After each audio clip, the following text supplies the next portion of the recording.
इस बीच आप लोग भी अपने अपने सवाल तैयार कर लें। ये ध्यान रखेंगे कि मैं यहाँ से सवाल लूँगा, आप लोगों को अपना हाथ ऊपर करना है, अपना नाम बताना है और अधिकतम 3 वाक्यों में अपना सवाल पूरा करना है। कई लोग सवाल की जगह भाषण देने लगते हैं, उससे आज बचना है।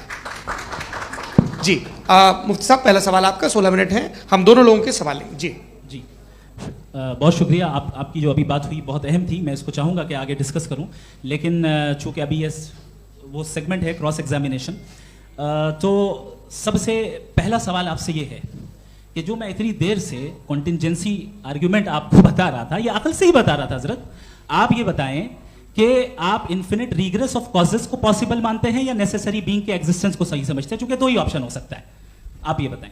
देखिए, आपको मैं ईमानदारी से बात करूँ, एक तो मैं कॉन्टिजेंसी वर्ड ठीक से समझता हूँ, और इस वक्त भी जो आपने अंग्रेजी के अल्फाज इस्तेमाल किए वो ज़रा थोड़े से मुझे डिफ़िकल्ट और कॉम्प्लिकेटेड लगे, तो आप ज़रा सिंपल ज़बान में सवाल कर सकते हैं। बिल्कुल कर सकता हूँ। जी, यूनिवर्स की हर चीज़ कॉन्टिंजेंट होने का मतलब ये है कि वो अपने एग्जिस्टेंस में किसी के ऊपर डिपेंडेंट है। जो भी चीज़ डिपेंडेंट होगी वो चीज़ इंडिपेंडेंट नहीं हो सकती, तो उसका कोई ना कोई कॉज होगा।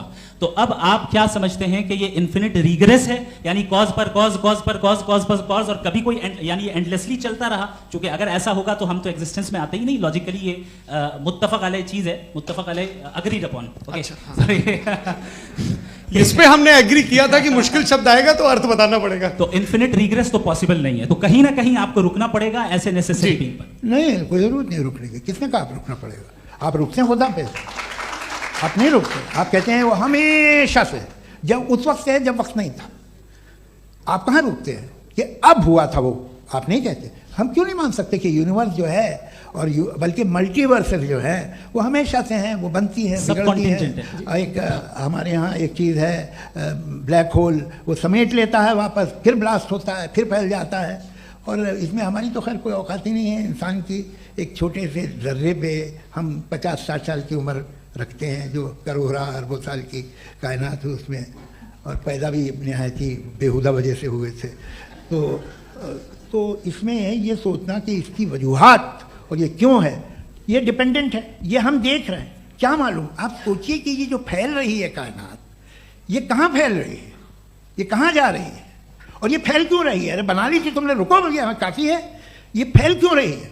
ये और कौन सी कायनात जिसे मैं दूरबीन से देखता हूँ तो 2 बिलियन लाइट ईयर पे है, उससे मेरा कोई वास्ता ही नहीं है। 2 बिलियन ईयर यानी अगर मैं 80,000 माइल्स पर सेकेंड से चलूँ तो 20 करोड़ साल में वहाँ पहुँच जाऊँगा। इसकी ज़रूरत क्या थी? ये दुनिया, ये कायनात तो इंसान अशरफुल मखलूक़ात के लिए बनाई गई ना। तो ये सब ये टर्म समझ में नहीं आया, इसमें कोई खास समझने वाली बात थी भी नहीं। ये जो अल्टीमेट कहा यह जाता है कि ये जो पूरी यूनिवर्स है, ये जो दुनिया है, ये इंसान के लिए बनाई गई। अच्छा, ये सब इंसान के लिए। क्यों साहब, सही है ना? बिल्कुल, लेकिन इसका ये मतलब नहीं कि किसी चीज के पीछे रीजन आपको नहीं पता तो रीजन नहीं है, इसे कहते हैं नहीं, मुझे नहीं पता, लेकिन मेरी जिम्मेदारी नहीं है। वो बिल्कुल सही कहा था उसने, बर्टन रसल ने। आपने उसे मजाक में टाल दिया कि भाई आप एक दावा कर रहे हैं, मैं क्यों कहूं कि ये गलत है दावा? आप प्रूफ कीजिए, मेरे पे जिम्मेदारी ही नहीं है, मैंने थोड़ी कहा है। आप प्रूफ कीजिए कि ये सही है। आप आर्ग्यूमेंट ऑफ कॉन्टिजेंसी का जवाब नहीं दे रहे हैं। पूछना चाहेंगे? आप सवाल पूछना चाहेंगे मुफ्ती साहब से? क्योंकि ये क्रॉस एग्जामिनेशन का दौर है। आप जैसे पहले बोल रहे थे फेथ को लेकर कुछ, मैं ये पूछना चाहूँगा कि खुदा ने जो भी रेवोल्यूशन किए हैं, एक मज़हब के नहीं बहुत से मज़हबों में किए हैं, अलग अलग रेवोल्यूशन है। कहीं कुछ एक बातें हैं, कॉन्ट्रडिक्शन भी है आपस में, कहीं कुछ आप कर सकते हैं, कहीं कुछ नहीं कर सकते। ऐसा नहीं है कि सबकी कोड ऑफ मॉरल एक है। तो ये किस्सा क्या है? अब आप ये देखिए कि मुझे कभी कभी लगता है कि जो फुटबॉल फाइनल होता है, लाखों लोग होते हैं, फिर वो टीवी कवर कर करोड़ों लोग, अगर उसमें खुदा की एक बूमिंग आवाज़ आ जाती, मैं गॉड हूँ, तो सारे लोग अभी सुन लेते और टीवी पे भी सुन लेते, किस्सा खत्म होता। ये इतनी राजदारी क्या है कि तुम सामने कुछ तो सबूत दे दो हमें सॉलिड। ये कह साहब ये यूनिवर्स कैसे बनी, इससे मसला क्या हल होगा? मैं पूछूंगा आपसे खुदा कैसे बना? क्यों नहीं पूछूंगा कैसे बना?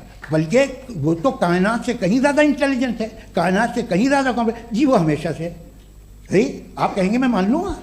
अच्छा, दोयम वो कादिर मुतलक, यानी कादिर मुतलक का मतलब ओमनीपोटेंट, वो जो चाहे कर सकता है। आपको नौकरी दिलवा सकता है, आपकी अच्छी जगह शादी करवा सकता है, आप कि पड़ोसी का मुकदमा हरवा सकता है, आपको जिता सकता है, सब काम करता है। थोड़ा सा माइक क्लोज जी। वो इस दुनिया को चला कैसे रहा है, ये दुनिया कैसे चल रही है, आपको इस पर हैरत नहीं होती?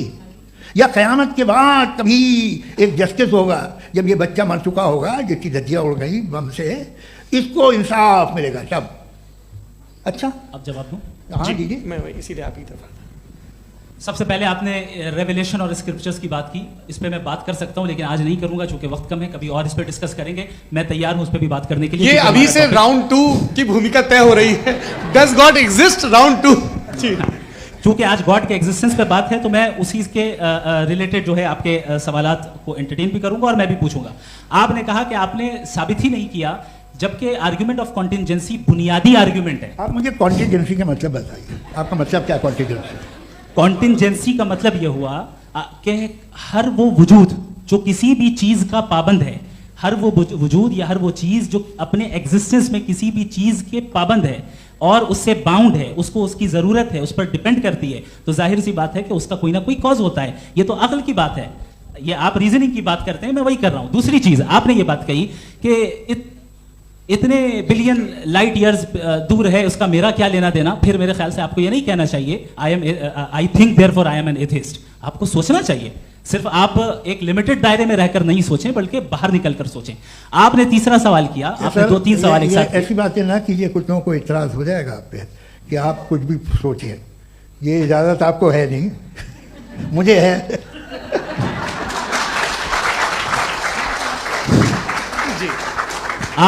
आपने प्रॉब्लम ऑफ इविल के ताल्लुक से सवाल किया और बार बार आप एक लफ्ज रिपीट कर रहे हैं कि ओमनीपोटेंट गॉड है, ऑल पावरफुल गॉड है। यही तो दरअसल समझना है कि गॉड का कॉन्सेप्ट क्या है। प्रॉब्लम ऑफ इविल जो है, प्रॉब्लम ऑफ इविल दर हकीकत 2 असम्पशंस पर कायम है। अगर आप इन 2 असम्पशंस को समझ जाएं तो ये प्रॉब्लम नहीं रहेगी, आर्ग्यूमेंट आपको समझ में आ जाएगी कि ये कोलैप्स कर जाता है। पॉइंट नंबर 1, यानी जो आपका सबसे पहला फॉल्स असम्पशन है कि गॉड मर्सीफुल है, ओमनीपोटेंट है, दुनिया में जुल्म हो रहा है। लेकिन आपको यह समझना चाहिए कि हमारे वर्ल्ड व्यू के मुताबिक गॉड सिर्फ ओमनीपोटेंट और सिर्फ मर्सीफुल नहीं है, बल्कि वो ऑल वाइज भी है और वो ऑल नोइंग भी है। उसके हर काम के पीछे हिकमत और विजडम है। ये कोई जरूरी नहीं है कि वो हिकमत और विजडम आपको समझ में आए या मुझे समझ में आए। अगर आप जो समझ रहे हैं उसके मुताबिक आप फैसला कर रहे हैं, ये लिमिटेड पर्सपेक्टिव से आर्ग्यूमेंट है। और इस चीज को हम अपनी दुनिया में, अपने लाइफ में, डेली लाइफ में इस प्रिंसिपल को एक्सेप्ट करते हैं। हम जब किसी डॉक्टर के पास जाते हैं, डॉक्टर के पास जाकर वो अगर उसने हमें कोई दवाई दी है तो हम ये तो नहीं कहते कि जब तक आपके पास जितना नॉलेज और जितना विजडम नहीं है, आपने क्यों ये दवाई दी है, तब तक हम इस चीज को एक्सेप्ट नहीं करेंगे। नहीं कहते, हम उसकी अथॉरिटी को तस्लीम करते हैं। क्यों? क्योंकि उसकी हम जानते हैं कि वो नॉलेजेबल है, वो विजडम वाला है, हमसे ज्यादा नॉलेज और हमसे ज्यादा विजडम है। बताएं सर। नहीं, डॉक्टर में और खुदा में बड़ा डिफरेंस है। डॉक्टर पढ़ा लिखा होता है एक, तो मैं उसकी बात सुनूंगा। दो ये नहीं, कुछ जवाब तो ये भी नहीं है सर प्लीज, आप अगर सब ऑडियंस से बोलने लगेंगे तो फिर मतलब नहीं सिविलाइज्ड बहस का। मतलब आप ये कहें कि चूंकि आप डॉक्टर पे बिलीव करते हैं इसलिए खुदा पे बिलीव किए, क्या ये मिसाल आपको समझाने के लिए आर्गुमेंट है, इस पे आपको एतराज नहीं है। तो सिंपल बात ये है कि मैं अगर ये यकीन कर रहा हूँ कि एक ओमनीपोटेंट उसकी मसलहत है, ये जो बच्चे मर रहे हैं ये मसलहत है उसकी, मुझे नहीं चाहिए इसकी मसलहत। उसकी मसलहत नहीं, यही तो समझना है। मतलब एक्सपीरियंस। अच्छा, इस आपने अभी मेरी बात पूरी सुनी नहीं। मैंने कहा आपका पूरा आर्ग्यूमेंट 2 फॉल्स असम्पशंस पर है। एक फॉल्स असम्पशन मैंने बता दिया, दूसरा फॉल्स असम्पशन ये है कि इस दुनिया में इविल के होने का कोई गुड रीजन नहीं है, जबकि हमारे पास बाज रीजंस मौजूद हैं, हमारे पास बाज वजूहात मौजूद हैं। अगर इस दुनिया में इविल ना हो तो आप गुड को डिफाइन कैसे करेंगे? अगर जुल्म ना हो आप इंसाफ को समझेंगे कैसे? अगर तारीकी ना हो तो आप लाइट को समझेंगे कैसे? बहुत अच्छे। अभी और सुन लें, अभी और बाकी है। ये तो बात बहुत पसंद आई साहब मुझे कि जब तक रेप ना हो तब तक औरतों की इज्जत का ख्याल आपने मेरा जवाब पूरा सुना ही नहीं। जब तक के बच्चों का कत्ल ना किया जाए तब तक आपको बच्चों की मासूमियत की इज्जत। आपने पूरा जवाब सुना ही नहीं। क्या बात है, क्या आपने नुक्ता निकाला? आपने पूरा जवाब सुना ही नहीं। आप सुन लें, मेरी बात सुन लें। ये मैंने आपको एक चीज बताई। दूसरी चीज, इस दुनिया में हम आए हैं टेस्ट के लिए, हमारा टेस्ट हो रहा है और हर इंसान का अलग अलग अंदाज में टेस्ट होता है। और इस दुनिया में अगर इविल मौजूद है तो वो इविल जरिया है हमारे अंदर ह्यूमन नोबल क्वालिटीज को डेवलप करने का और अलग अलग फील्ड में प्रोग्रेस करने का। और अगर हमारे अंदर और इस दुनिया में इविल नहीं होता तो बताइए टेस्ट का मतलब क्या होता? अगर मैं अपने स्टूडेंट को एमसीक्यूज दूं और उसमें सिर्फ राइट आंसर लिख कर दे दूं और कहूं तुम्हारा टेस्ट हो गया, ये मीनिंगलेस है। इस दुनिया में अगर हम टेस्ट के लिए आए हैं तो जाहिर है गुड एंड इविल दोनों मौजूद है। तो अगर गुड एंड ईविल दोनों मौजूद है तो ये ईविल भी खुदा का बनाया हुआ है। जी हाँ, खुदा का बनाया हुआ है, लेकिन अच्छा चलो अच्छी बात। जी बिल्कुल, तो बिल्कुल मतलब खुदा ने बनाया है। अभी तो ये है कि जो मेजॉरिटी है दुनिया में वो ईविल है, तो ये खुदा एक्चुअली ईविल के साइड पे लग रहा है मुझे। बिल्कुल भी नहीं, मैं बता रहा हूं। मेजॉरिटी में तो वो है। क्या बात कर रहे हैं भाई आप। मैं बहुत- कोई भी जो मुंसिफ होगा, चाहे आपका अपना घर हो जिसके आप सबसे बड़े हैं, चाहे आपकी ऑर्गेनाइजेशन हो जो आप चलाते हैं, वहां पर आप ईविल रखेंगे साबित करने को कि बाकी लोग शरीफ हैं। मेरी बात सुनिए। क्या ये आर्ग्यूमेंट ही गलत है? अगर- कि जब तक कि कोई ईविल नहीं होगा तब तक के शरीफ आदमी शरीफ नहीं लगेगा। अगर एग्जामिनर गलत ऑप्शन दे रहा है तो एग्जामिनर इविल नहीं हो गया, जो गलत ऑप्शन को सेलेक्ट कर रहा है वो फेल होगा। क्रिएटर ने इविल को बनाया है लेकिन वो इविल नहीं है। अच्छा। सुनिए मेरी बात, चलिए, लेट मी कंप्लीट सर। जी, जी। क्रिएटर ने इविल को बनाया है टेस्ट के लिए, वो इविल नहीं है। इविल वो होगा जो उसे इख्तियार करेगा। छुरी को बनाने वाला गलत नहीं होता है, छुरी का गलत इस्तेमाल करने वाला गलत होता है। रेप को कैसे गलत इस्तेमाल करते हैं? रेप इंसान के फ्री विल का नतीजा है। ये रेप कैसे गलत इस्तेमाल होता है? ये मुझे अब सुन ले, अब सुन ले। गलत इस्तेमाल होता है। हाँ मैं बता रहा हूँ रेप कैसे गलत ना, मैं बता रहा हूँ जी। कि जो इविल इस दुनिया में मौजूद है उसके कई सारे तरीके हैं। एक तरीका इंसान का अपना फ्री विल है। अब अगर कोई रेपिस्ट रेप कर रहा है तो इसका गॉड का कसूर नहीं है, वो अपने फ्री विल का गलत इस्तेमाल कर रहा है, उसको सजा मिलनी चाहिए। अच्छा। और उसी के लिए जहन्नम बनाई गई है। ये फ्री विल का भी बड़ा चक्कर। आप जब कोई बुरा काम करते हैं या कोई बुराई होती है तो ये कहा जाता है कि ये फ्री विल है। 7 billion free wills are moving on this planet. 7 billion free will. और एक आदमी अपनी फ्री विल से मुझे कत्ल कर दे तो मैं खुदा की मर्जी से मरा हूं कि इसकी फ्री विल की वजह से? मेरी मौत खुदा के हाथ है या ये फ्री विल वाले के हाथ है? खुदा ने फ्री विल का निजाम बनाया है और उस निजाम का गलत इस्तेमाल करके कोई आपको मार रहा है, इस्तेमाल करके मेरा कत्ल कर देता है। अब मेरी मौत का जिम्मेदार कौन है? वो इंसान जिम्मेदार है। वो इंसान। जी। तो ये कहना कि और उसको- खुदा ही उसको- जिंदगी उसको सजा देता है। मिलेगी? तो अब आप आगे चलिए कि ये तय करना कि अल्लाह ही या खुदा, सॉरी अल्लाह नहीं, खुदा ही जिंदगी देता है और खुदा ही मौत देता है, ये गलत है। बिल्कुल गलत नहीं है। हाँ, नहीं, निजाम उसी ने बनाया फ्री विल का। निजाम मौत और हयात को उसी ने बनाया। You are contradicting yourself. अभी आपने कहा कि एक आदमी ने फ्री विल से आपको मार दिया, इसमें उसे फ्री विल दी गई थी, उसने गलत इस्तेमाल किया। 7 billion free wills are moving on this planet और आप चाह रहे हैं कि मैं सिर्फ खुदा का ध्यान करूं। ये 7 बिलियन फ्री विल्स को मुझे लुक आफ्टर करना पड़ेगा कि नहीं? ये तो तबाहियां कर रही हैं और तबाहियां ज़्यादा हो रही हैं। बिल्कुल। तो अगर आप बताएं अगर खुदा नहीं है फॉर एग्जाम्पल, हाँ। तो आप इविल को कैसे डिसाइड करेंगे? यानी how can you define evil objectively without God? देखिए दुनिया में 2 तरह के जानवर हैं।